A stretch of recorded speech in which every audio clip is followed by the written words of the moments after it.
afternoon and welcome to another episode of Learning Kitchen Live. I'm Lindsay Veraster. I'm one of the dietitians here at Community Servings. And as always, we'd like to thank our sponsor, Boston Scientific, for continuing to support our cooking demonstrations. We will have the recipe for today posted in the comments section of the video, and there will also be a survey in case you'd like to tell us what you'd like to hear more about in terms of nutrition and cooking. So what we're making today is a baked chicken Milanese. So chicken Milanese is something you might see at a lot of Italian restaurants these days. Its origin is Milan, Italy, but it was usually cooked with veal. It's breaded and fried, and today we're going to make a lightened up version of that by using chicken breast, and we're going to bake the chicken instead of deep frying it. They also, you can have greens on top of the chicken cutlet or just some lemon. Today we're going to do an arugula and tomato salad to go on top of the chicken at the end. So let's start by assembling the tomatoes and the salad dressing so that it can marinate while we're preparing the chicken. So we have some balsamic vinegar,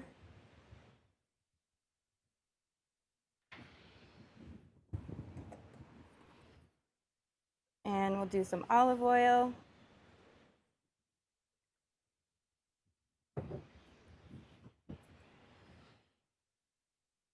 We're not going to add the arugula yet because it will get too wilted.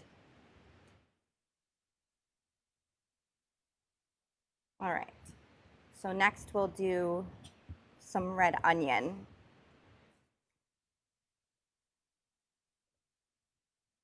The red onion makes it extra crunchy because the chicken should come out nice and crispy even though we're not frying it.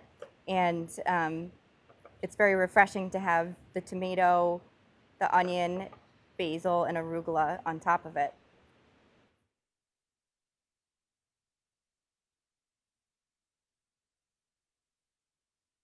You can do as much or as little of the onion as you'd like. Or instead, it could be good to do some shredded carrot in your salad. That might sound strange, but it's nice to do thin carrot slices.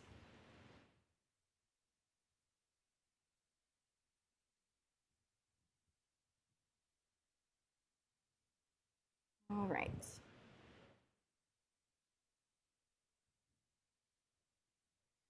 And the basil will give it a nice fragrance and seasoning because the seasoning is pretty simple for the chicken today. We'll just do some salt and pepper because we're making our own breadcrumbs. Store-bought breadcrumbs tend to have a lot of sodium or other kind of additives that are more processed than you'd like. All right, so we'll let that mix together and sit for a few minutes.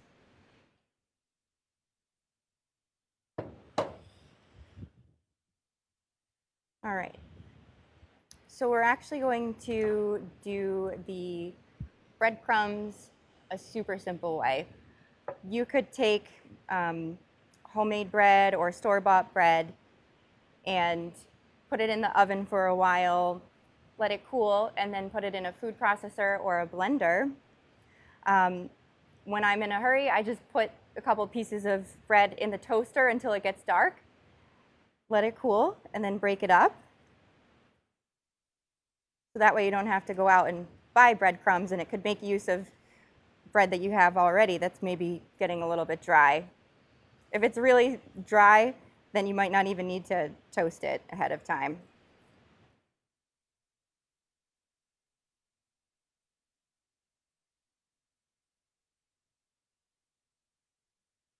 All right.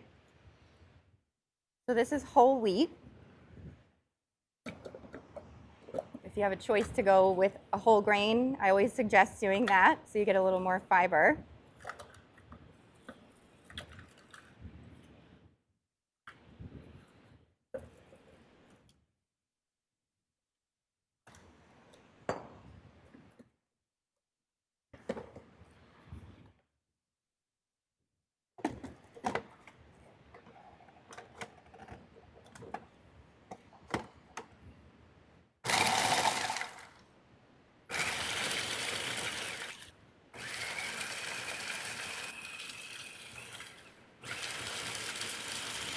Okay,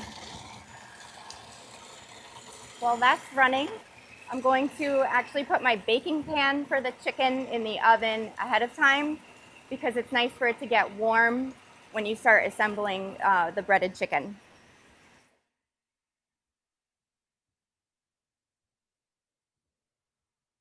I'm going to be ready.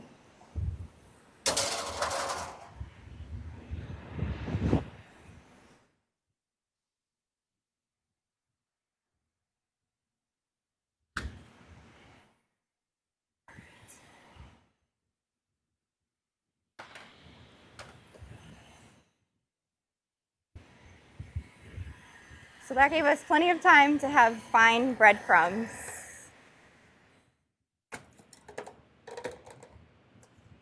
Oh, maybe a little bit more. I think for this recipe, the thinner the better.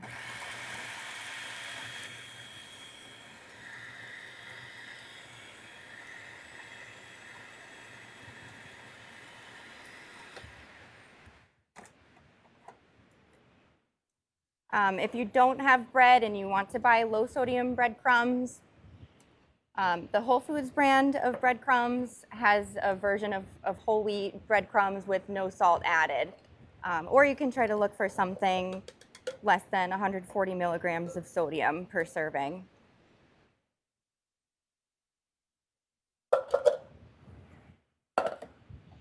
Same goes for regular bread. Bread can be really high in sodium, sometimes 200 milligrams per slice. So even with the grated cheese that we're adding here, it's still very light in sodium compared to restaurant food.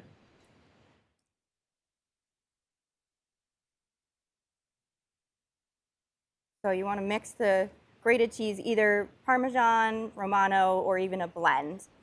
Mix that into the breadcrumbs and then add some pepper.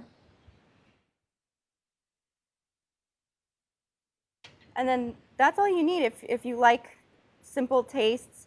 But if you're someone who likes to have more flavor or spice, you could add some garlic powder, onion powder, maybe even oregano, cracked red pepper for a kick to it.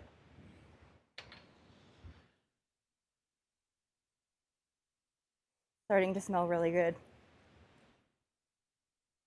I'm a fan of garlic.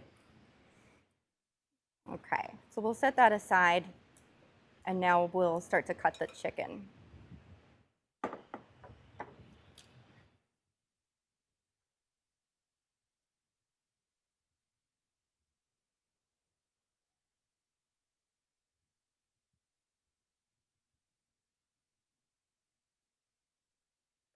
So you don't want the chicken to be very thick when you're making chicken cutlets, but on the other hand, you don't want it to be too thin or else it'll be really dry. So you can take these 8-ounce pieces of chicken, cut it in half,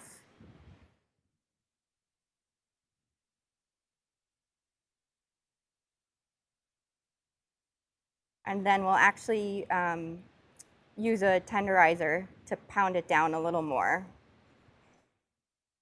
Unless you bought, what was already cut into cutlets, you can find that at the store. Take some of the work out.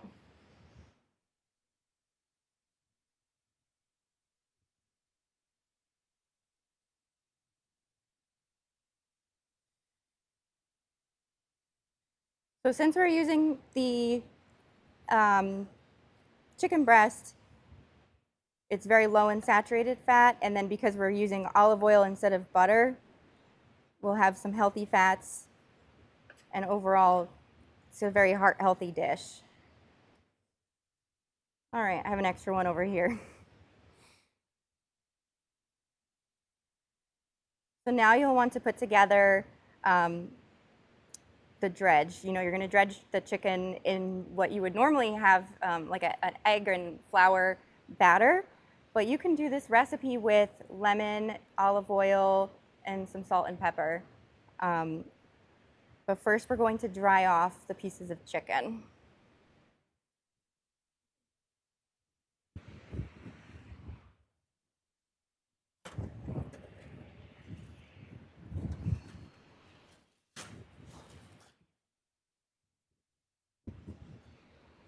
Just pat it with some paper towels, because if there's too much moisture, then it won't stick to the breadcrumbs as well.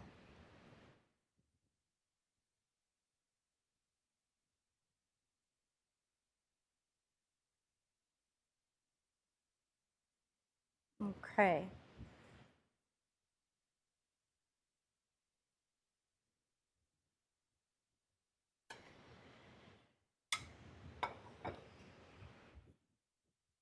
We'll put our lemon and olive oil in this bowl, and then we'll put our breadcrumbs and cheese mix on this flat plate so that we can press the chicken down.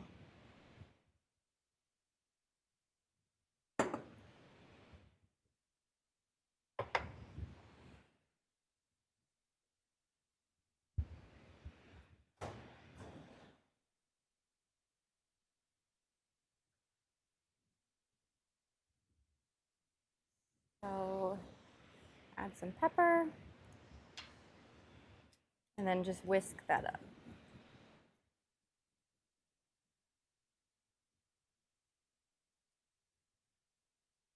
So it's a nice replacement if you don't have eggs at home to make chicken cutlet. Just use oil or oil and lemon.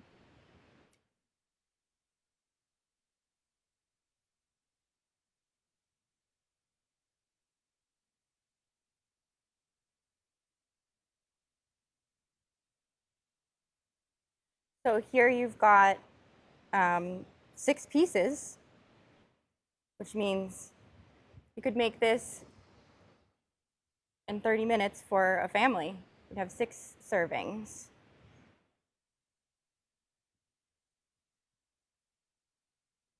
You could definitely just serve this as is, the chicken with the salad on top. That might be filling enough because the chicken is so high in protein and you get fiber from the veggies in the salad. But you could totally just do, you know, a side of pasta or some roasted potatoes to go with the chicken and salad.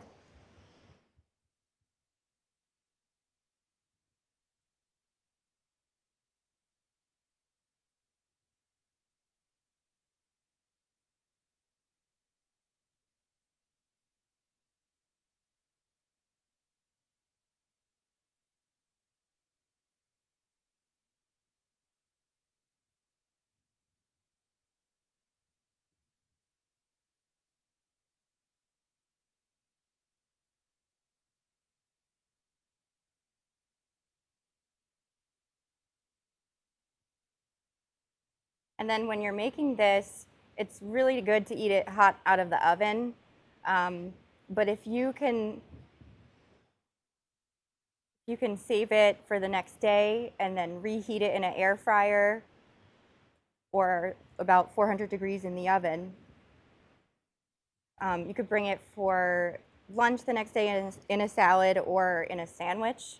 I think I would actually put this chicken in a wrap with some veggies. And then if you wanted to make it Greek style, you know, add some Greek yogurt, cucumbers. All right. We'll just leave this one behind. Let me get the hot pan out of the oven and we can spray that down.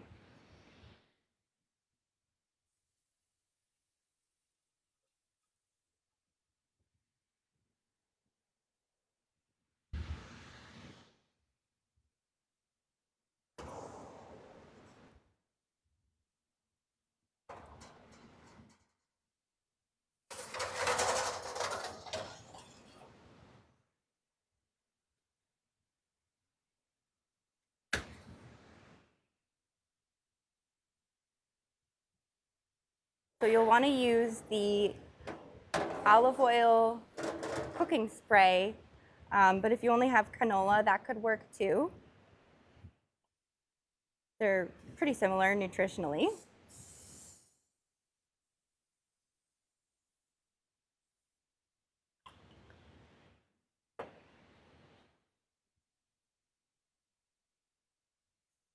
Going to sizzle a little bit since the pan is hot.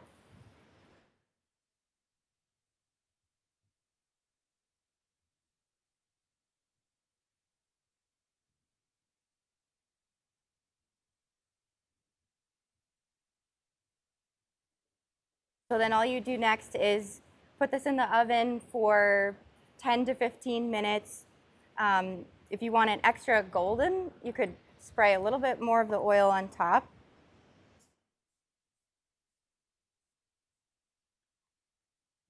So just keep an eye on it. Once it gets nice and dark, it's ready.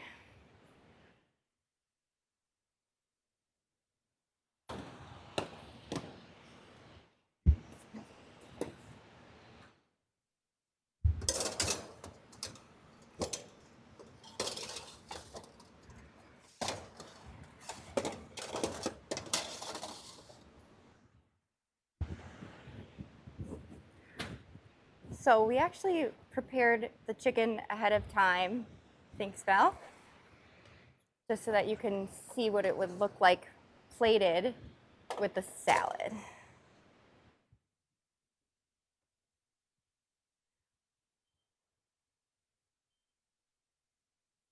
So we're gonna add the arugula now.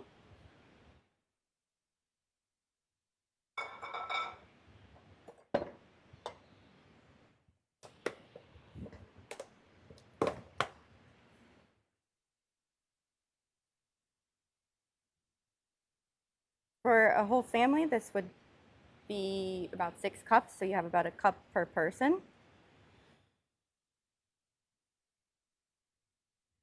And for anybody who doesn't like arugula, I think red leaf lettuce could be a good substitute.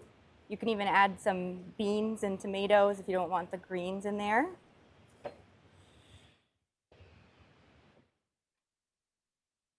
A little salt.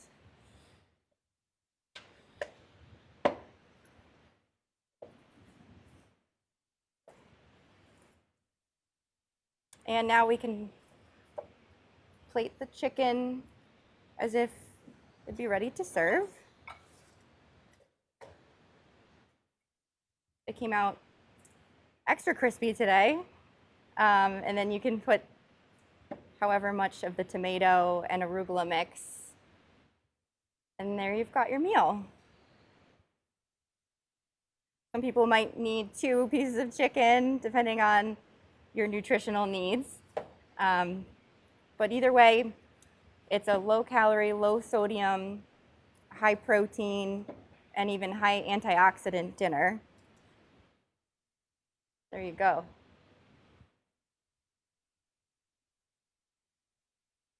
So I won't put this down because of the raw chicken. But this is what it looks like, and I hope that you decide to make this recipe, and if you do, tell us how it goes. Thank you for listening today.